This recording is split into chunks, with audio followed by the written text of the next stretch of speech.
지난 시간에 우리는 예수님의 피를 힘입어서 성도라면 성소에 들어갈, 지성소에 들어갈 담력을 얻었다는 사실을 보았습니다. 예수님이 십자가에 자신을 제물로 드리실 때에 예수님이 운명하시는 순간에 성전의 지성소를 가로막고 있던 휘장이 위로부터 아래로 둘로 쫙 찢어져 내렸죠. 그 말은 예수님의 피로 말미암아 죄인의 모든 죄와 허물이 단번에 도말되었고 하나님 앞에 나아가 설 수 있는 의로움과 거룩함이 주어졌다. 구약 시대에 없던 새로운 길이 열렸다는 말입니다. 따라서 이런 은혜를 하나님이 우리에게 주셨다면 성도는 이 길을 따라서 은혜의 보좌 앞에 나아가는, 기도로 하나님 보좌 앞에 나아가서 하나님께로부터 오는 지혜와 능력을 힘입어서 믿음으로 굳게 서기를 힘써야 되는 거예요. 아울러서 히브리서 기자는 기도로 하나님께로부터 오는 능력을 힘입어서 믿음으로 굳게 설 뿐만 아니라 공동체를 통해서도 믿음을 격려하는 일을 주님 오실 때까지 결코 소홀히 해서는 안 된다. 모이기를 패하는 어떤 사람들과 같이 그렇게 모임을 소홀히 여기지 말라. 거룩한 공동체의 모임을 소중히 여겨야 한다라고, 그것이 믿음을 세우는 길이라고 우리에게 강조해 주었습니다. 자, 그런데 이렇게 귀한 은혜 베풀어 주셔서 보좌 앞으로 우리가 아버지라고 부르면서 나아가기만 하면 하나님께로부터 이런 은혜와 능력을 공급받을 수 있고, 또 이렇게 믿음의 공동체를 주셔가지고 우리가 서로를 믿음으로 격려하면서 주님 주시는 은혜를 누릴 수 있도록 이렇게 다 길을 열어놓으셨음에도 불구하고 여러분, 이런 은혜의 통로들을 이용하지 않고 우리의 믿음을 지켜내지 않는다면 어떻게 될까요? 우리의 마음은 완고해질 수밖에 없는 거예요.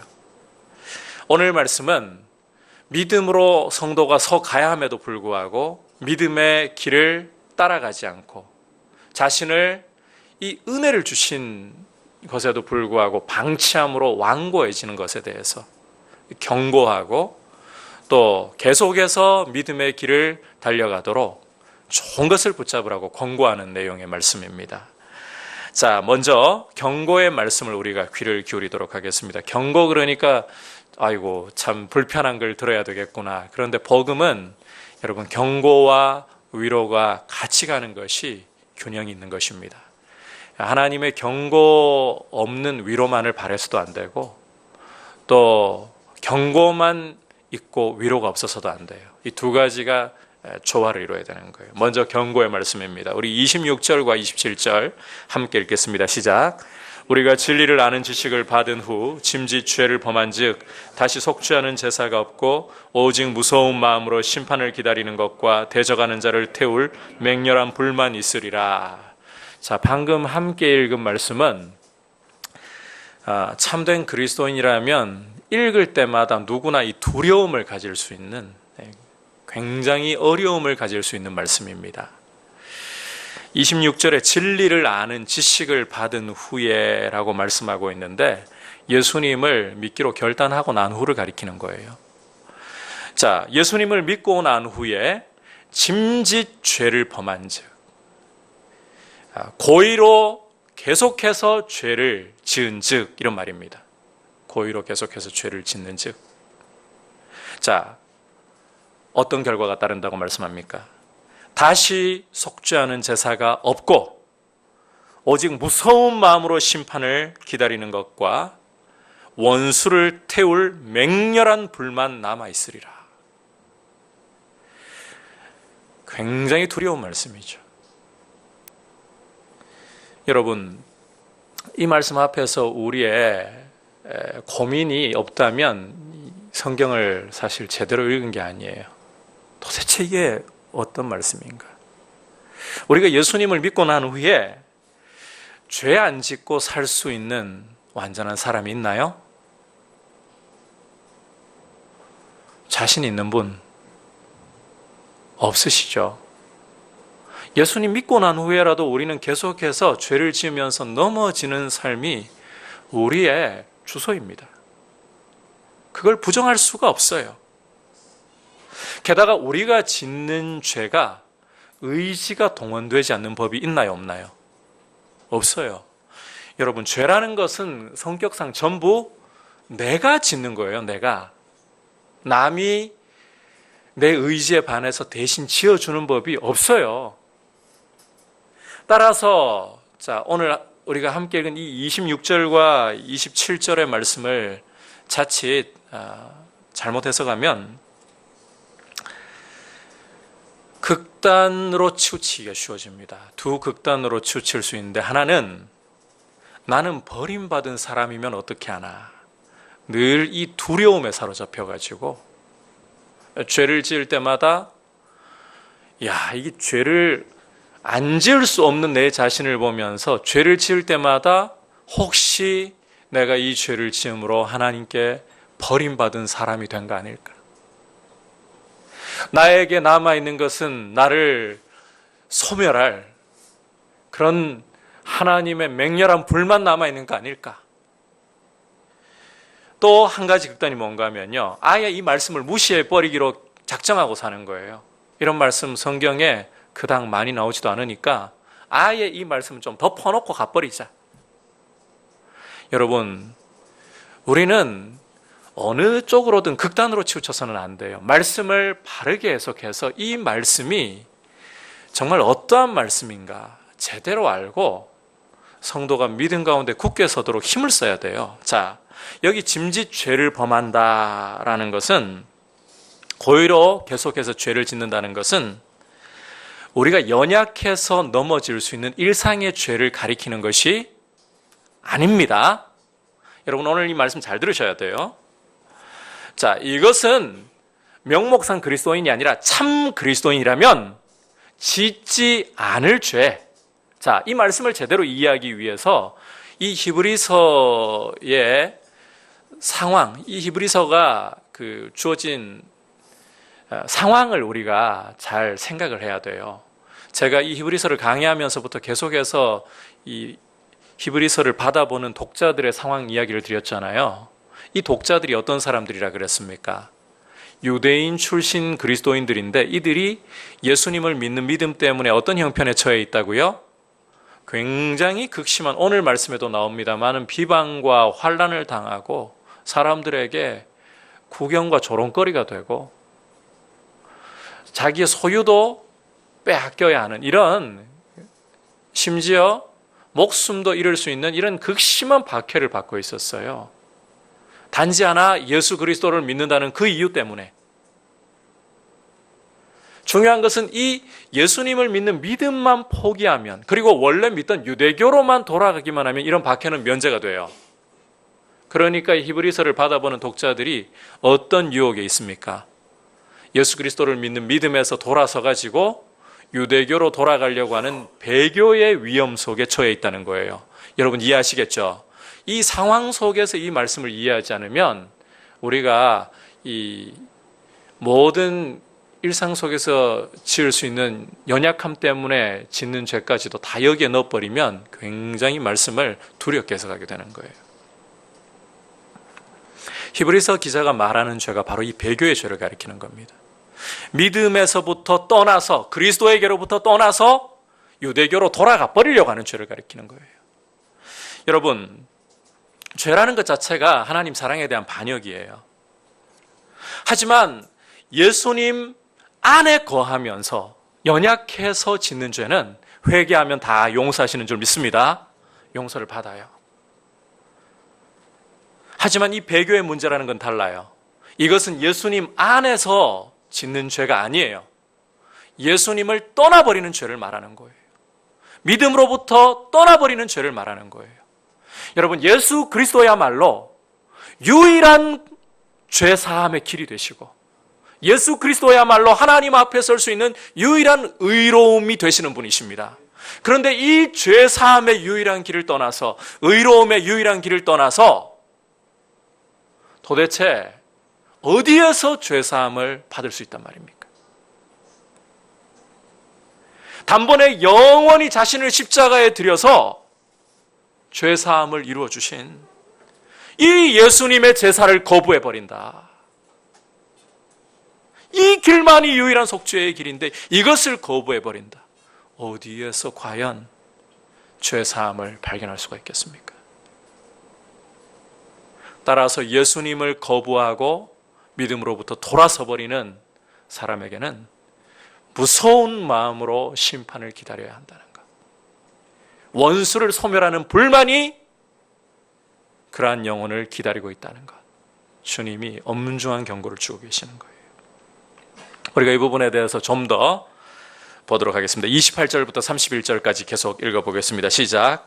모세의 법을 폐한 자도 두세 증인으로 말미암아 불쌍히 여김을 받지 못하고 죽었거든 하물며 하나님의 아들을 짓밟고 자기를 거룩하게 한 언약의 피를 부정한 것으로 여기고 은혜의 성령을 욕되게 하는 자가 당연히 받을 형벌은 얼마나 더 무겁겠느냐. 너희는 생각하라. 원수 갚는 것이 내게 있으니 내가 갚으리라 하시고 또다시 주께서 그의 백성을 심판하리라 말씀하신 것을 우리가 아노니 살아계신 하나님의 손에 빠져 들어가는 것이 무서울진저. 거기까지 볼게요. 여러분, 이 옛 언약과 시내산 언약과 율법이라는 것은 지금까지 뭐라고 설명을 드렸습니까? 이게 실체라고 말씀드렸습니까? 아니면 모형과 그림자라고 말씀드렸습니까? 장차올 좋은 일을 새 언약을 보여주고 예수 그리스도를 보여주는 모형과 그림자일 뿐이라 그랬죠. 자, 이 모형에 지나지 않는 율법을 어기는 자도 두세 증인의 증언을 따라 가지고 돌로 침을 당했다.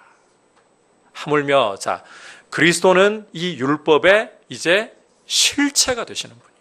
완성이 되시는 분이에요. 이러한 그리스도의 법을 떠나서 믿음을 떠나서 단지는 너무 쉬운 말인지 모르겠습니다만은 유대교로 돌아가려고 한다. 이 배교가 얼마나 무서운 죄인가를 생각할 줄 알아야 된다는 거예요. 히브리서 기자는 이렇게 그리스도로부터 돌이켜서 믿음을 떠나서 배교하는 죄가 삼중적인 죄라고 말씀합니다. 첫 번째로는 하나님의 아들을 짓밟아 버리는 것이다. 하나님의 아들을 짓밟는 것이다. 두 번째로는 자기를 거룩하게 한 언약의 피를 부정한 것으로 여겨버리는 것이다. 그리고 세 번째로는 은혜의 성령을 욕되게 하는 것이다. 성경에서 이 3이라는 숫자는 완전수입니다.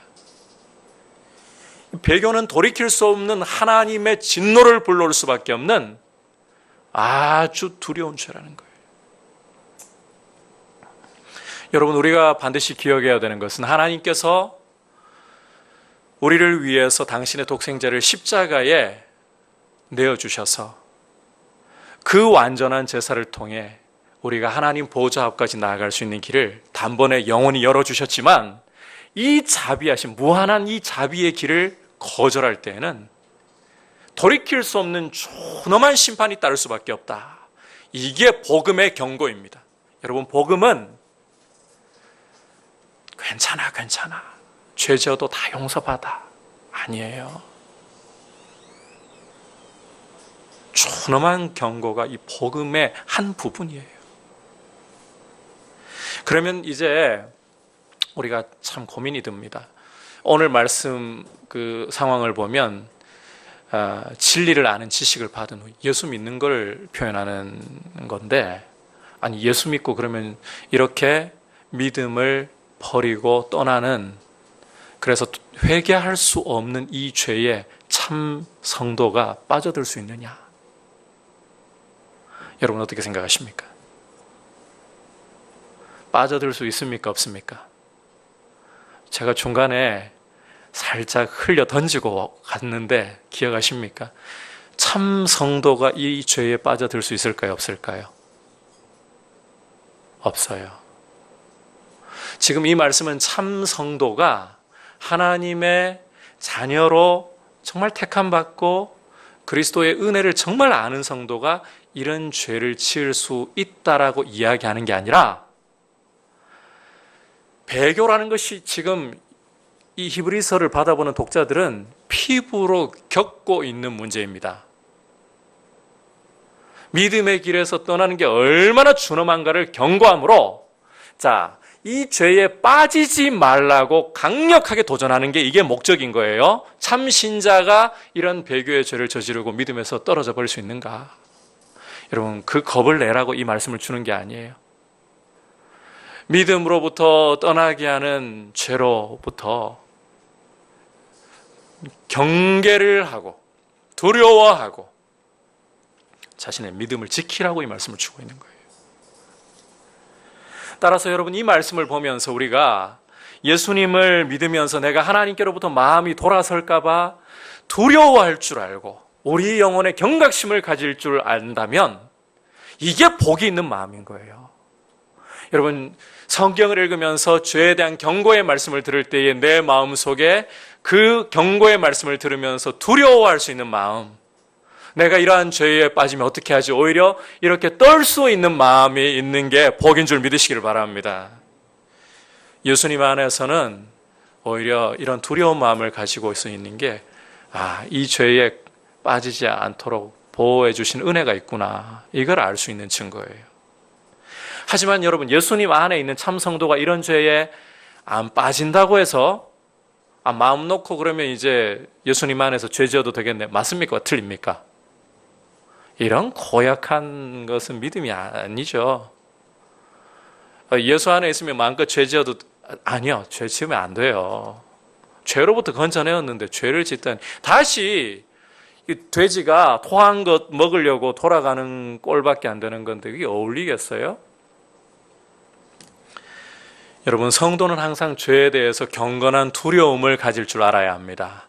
성령께서 우리 안에 이 복음의 경고를 들을 때마다 우리 안에 거룩한 두려움을, 이 말씀을 함부로 무시하고 덮어놓으려고 하는 것이 아니라 오히려 이런 말씀을 통해서 우리 안에 죄에 대한 경각심을 가지고 돌이켜서 십자가 앞으로 늘 나아올 수 있는 이런 부드러운 마음 주시기를 주의 이름으로 축복합니다. 자, 이제 다음으로 믿음을 세워나가기 위해서 경고가 필요하다면 그 다음에 더 중요한 것은요, 적극적으로 추구해야 하는 것에 대한 권면을 받아야 돼요. 성경 기자는 이 죄에 대한 두려움에 사로잡혀가지고 어쩔 줄 몰라 하는 게 목적이 아니에요. 이 죄에 대한 경고를 주는 것은 죄에 빠지지 않도록 보호하려는 것이지, 그래서 우리가 이제 이 믿음을 잘 세워나가기 위해서는 죄에 대해서 두려워하고 죄로부터 멀어지는 것 이상으로 적극적으로 신앙생활을 해야 됩니다. 어떻게 그러면 적극적으로 해야 되느냐? 자, 죄를 진정으로 떠나고 거룩한 삶을 살기 위해 어떻게 해야 되느냐? 우리 32절에서 35절까지 함께 읽겠습니다. 시작. 전날에 너희가 빛을 받은 후에 고난의 큰 싸움을 견디어낸 것을 생각하라. 혹은 비방과 환난으로서 사람에게 구경거리가 되고 혹은 이런 형편에 있는 자들과 사귀는 자가 되었으니 너희가 갇힌 자를 동정하고 너희 소유를 빼앗기는 것도 기쁘게 당한 것은 소유가 있는 줄 알미라. 그러므로 너희 담대함을 버리지 말라. 이것이 큰 상을 얻게 하느니라. 자, 히브리서 기자는 과거의 일을 생각하라. 너희가 처음 빛을 받은 후에, 처음 예수님을 믿고 난 후에 너희가 어떤 싸움을 싸웠던가를 생각하라. 고난의 큰 싸움을 견뎌낸 거 생각하라. 이 무슨 말인가 하면요, 믿음을 가지고 있기 때문에 받는 큰 고난, 그걸 견뎌낸 걸 생각하라는 거예요. 자, 이들이 당한 고난이 어떤 종류입니까? 비방을 당하고 환난을 당하고 사람들에게 구경거리 되고 또 이런 형편에 있는 자들과 사귀는 자들, 그러니까 교회 안에서 믿음을 지키려고 하다가 어려움 겪는 이들과 한 무리가 되었다, 이 이야기를 하고 있는 거죠.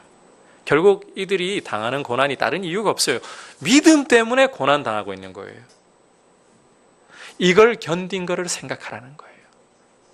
여러분, 믿음 때문에 고난 당하는 게 이걸 생각할 수 있는 게 복이에요. 아니, 고난 당하는 걸 생각하는 게 뭐가 복이라고요? 다른 자기가 잘못해가지고 욕먹고 죄 지어가지고 고난 당하고 그거는 생각할 가치가 없는 거예요. 십자가 앞에서 빨리 버리고 돌아서야 되는 것이고, 우리가 생각하고 붙잡아야 할 고난은 믿음 때문에 당하는 고난. 여러분, 믿음 때문에 고난 당할 수 있다는 것은요, 우리 안에 바라보는 것이 있기 때문에 믿음 때문에 고난을 당하는 겁니다. 여러분, 더 좋은 거 없는데 그냥 고난 당하시겠어요? 여러분, 그냥 아프라고 하면 아프시고 싶은 분, 어려움 겪으라고 하면 이유도 없이 겪고 싶으신 분 계십니까? 저는 그렇게 안 겪고 싶어요. 여러분, 고난을 당해도 어려움을 겪어도 이유가 있으면 그걸 견뎌낼 거 아닙니까? 그죠? 이들이 왜 사람들에게 환난을 당하고 조롱을 당하고 심지어 재산까지도 정몰당하는 이런 일을 겪으면서도, 이런 고난을 겪으면서도 참느냐? 이 이유를 생각하라는 거예요, 사실은. 무엇 때문에 이들이 참았습니까? 더 낫고 영원한 기업이 있기 때문에. 무엇입니까? 바로 하나님 나라를 기업으로 온다는 거예요. 여러분, 믿음 때문에 고난을 당하는 사람들은 무슨 표가 주어지고 있는 것인가 하면 하나님 나라를 기업으로 받을 것이구나, 이 증표가 주어지고 있는 것인 줄 믿으시길 바랍니다. 여러분, 이렇게 좀 예를 들어보면 이해가 쉬우실 거예요. 지금 나한테 500원짜리가 있어요. 이 500원짜리를 놓으려면 어떤 게 나한테 주어질 때 이걸 놓을 수 있습니까? 1,000원짜리 가지고 너무 째째하게 그러지 마시고 1억, 그죠? 좀 우리 화끈하게 한번 쏴보죠. 1억 준다 하면 500원짜리 쥐고 계실 건가요? 이건 놔버려야 되는 거예요. 그런데 어린아이를 보면요, 저희 애들도 보니까 그렇더라고요. 아기 때 돈의 가치를 모를 때는 500원짜리를 하나 손에 딱 쥐어줬잖아요. 그거 뺏으려고 1,000원짜리 내밀어도 소용없어요. 그게 전부인 줄 알아요. 제 손에 잡혀 있는 게 제일 좋은 건 줄 알고 울고불고 안 놓으려고 떼를 써요, 떼를. 근데 요즘에는 500원짜리 아무리 잡고 있어도 뭐 600원만 줘도 나와버리잖아요. 물론 500원 쥐고 더 달라 하겠지만 상식적으로는. 비유를 드는 거니까. 여러분, 우리가 이 땅에서의 믿음을 지키면서 고난을 받아들일 수 있는 이유, 저 예수쟁이라고 욕먹고 예수 믿는 것 때문에 때로는 우리가 누릴 수 있는 권리를 포기하는 것도. 여러분, 예수 믿으면서 믿음 지키려고 하면 솔직히 내가 더 똑똑하고 잘나도 나보다 못난 사람 앞에 숙여야 될 때 많아요. 돈도 손해봐야 될 때 많아요. 예수 안 믿는 사람들은 뭐 자기 것만 챙겨도 뭐 욕 안 먹고 살아가는데 우리는 챙기고도 욕을 먹으니까, 잘해주고도 때로는 욕 먹고, 손해보고도 더 안 준다고 욕 먹고. 근데 이 욕을 먹을 수 있는 이유가 뭡니까? 그렇게 손해를 봐가면서 내 손에 쥐고 있던 것들을 놓을 수 있고, 안락함을 놓을 수 있고, 명예를 놓을 수 있고, 더 나은 게 있기 때문 아니겠습니까? 영원한 하나님의 나라가 있기 때문에 이것을 놓을 수 있는 거 아니겠습니까? 여러분, 우리 성도에게는 믿음을 지키면서 믿음 때문에 고난을 당하는 게 바로 하나님 나라를 받는다는 이 표인 줄 생각할 수 있기를 바랍니다. 이걸 생각하라는 거예요. 사도 바울은 우리 성도들을 향해서, 특히 에베소 교회를 위해 가지고 기도하면서 오고 오는 세대의 성도들에게 그런 기도를 남기고 있어요. 하나님께서 우리에게 주신 기업의 영광의 풍성함이 어떠한 것을 알게 해달라고. 우리가 장차 차지하게 될 이 하나님의 나라를 우리가 바라보고 있다면 우리는 이 땅에서의 손에 쥐고 싶은 것들을 놓을 수 있는 힘이 오기 시작하는 거예요.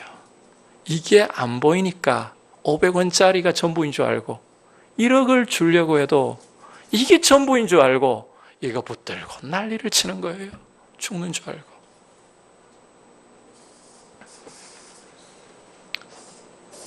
여러분, 생각을 하십시오. 우리에게는 하나님 나라가 기업으로 오고 있습니다. 이미 우리의 소유가 되었고 그 증표로 성령을 주셨고 주님 다시 오실 때 그 나라가 우리의 소유인 줄 믿으시기를 바랍니다. 이 영광 기업을 소유로 받는 자라면 이제 무엇이 정말 요구되는가, 필요한가? 우리 36절에서 39절까지 함께 읽어보겠습니다. 시작. 너희에게 인내가 필요함은 너희가 하나님의 뜻을 행한 후에 약속하신 것을 받기 위함이라. 잠시 잠깐 후면 오실 이가 오시리니 지체하지 아니하시리라. 나의 의인은 믿음으로 말미암아 살리라. 또한 뒤로 물러가면 내 마음이 그를 기뻐하지 아니하리라 하셨느니라. 우리는 뒤로 물러가 멸망할 자가 아니요 오직 영혼을 구원함에 이르는 믿음을 가진 자니라. 자, 너희에게 무엇이 필요하다라고 말씀하고 있나요? 인내가 필요함은, 자, 여러분 생각을 한번 잘 해보세요. 제가 저희 아들내미한테 누가 선물을 주셨지만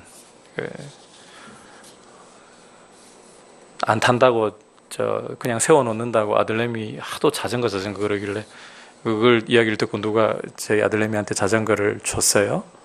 자, 뭐 받았지만 그걸 가지고 한번 예를 들어볼게요. 아빠가 아들한테 자전거를 너무너무 받고 싶어 하니까 약속을 했어요. 자, 그런데 아빠의 약속이 확실하다. 그러면 아들내미가 자, 참고 기다릴 수 있을까요? 없을까요? 있죠. 못 믿으면. 절대 못 참는 거예요. 여러분, 하나님의 약속, 저 영원한 진동하지 않는 하나님의 나라가 하나님 아버지와 얼굴과 얼굴을 대면하고 사귀며 하나님이 우리의 영원한 보배가 되시는 이런 영광스러운 나라에서 우리가 자녀로서 그리스도와 함께 왕노릇하면서 영원히 살아갈 이 기업에 대한 약속을 확실하게 믿음으로 붙잡고 있다면 뭐가 나오겠습니까? 인내가 나올 수밖에 없는 거예요. 진짜 하나님의 이 약속을 믿는다면. 그래서 인내라는 것은 믿음의 다른 표현입니다. 우리가 하나님의 말씀을 붙들고요, 그 말씀 붙들고 참고 또 참는 것은 무엇을 보여주느냐? 이 약속이 참입니다 라고 믿음을 나타내고 있다는 거예요. 반대로 못 참아요. 이 약속이 중요한 게 아니야. 그냥 지금 내가 당장 나한테 당면한 문제도 바빠 죽겠는데 이건 하나님의 약속을 못 믿는다는 이야기죠. 그래서 믿음이라는 것은 반드시 인내로 표현이 되어야 되는 거예요. 그래서 성도가 이 하나님의 나라를 기업으로 주신다는 것을 믿는 것은 이 약속에 대한 인내를 가지고 걸어가느냐. 끝까지 인내를 이루어야 돼요. 여러분, 이게 서로 교차합니다. 믿기 때문에 인내합니다. 그런데 약속을 붙들고 인내하면 또한 믿음이 함께 자라갑니다. 이 서로 다른 표현이기 때문에 그래요. 그래서 여러분, 믿음이 주님의 약속에 대한 믿음, 우리가 이 하나님 나라를 기업으로 받는다는 것에 대한 믿음 때문에 잘 참고 인내하면서 걸어가면 제일 쉬운데, 자, 우리 믿음이 연약해요. 그래서 하나님 말씀이니까 무조건 확실하다. 이 전제 깔고 이 말씀 붙들고 어금니 악물면서 참다 보면 반대로 우리의 연약한 믿음이 어떻게? 강하게 세워져 가는 거예요. 여러분, 말씀 붙들고 믿음이 뭐냐? 말씀 붙들고 오래 참는 겁니다. 간단합니다. 안 복잡하죠? 여러분, 믿는다는 게 뭘까? 막 이렇게 추상적으로 형이사학적으로 고민하지 마세요. 간단하게 알려드릴게요. 하나님 말씀 딱 붙잡고 그 말씀대로 참고 또 참는 게 믿음이에요. 믿음. 이 믿음을 가지고 약속을 붙들고 울면서도 따라갈 때에, 여러분, 울면서 따라가는 게 아닙니다. 마침내 이 약속을 하나님이 장차 누리게 하실 뿐만 아니라 이 땅에서도 그 영광스러운 빛을 반드시 보게 하실 줄 믿습니다. 그래서 여러분, 이 영광스러운 하나님 나라라는 기업을 우리의 소유로 받았습니다. 이 세상은 여러분 잠깐 있다가 지나갈 것들입니다. 우리는 영원한 하나님의 나라를, 진동하지 않는 나라를 기업으로 받았습니다. 이 소망을 가지고 주님의 약속을 굳게 붙들고 믿음 가운데 굳게 서나갈 수 있기를 주의 이름으로 축복합니다. 같이 이 시간 기도하도록 합시다.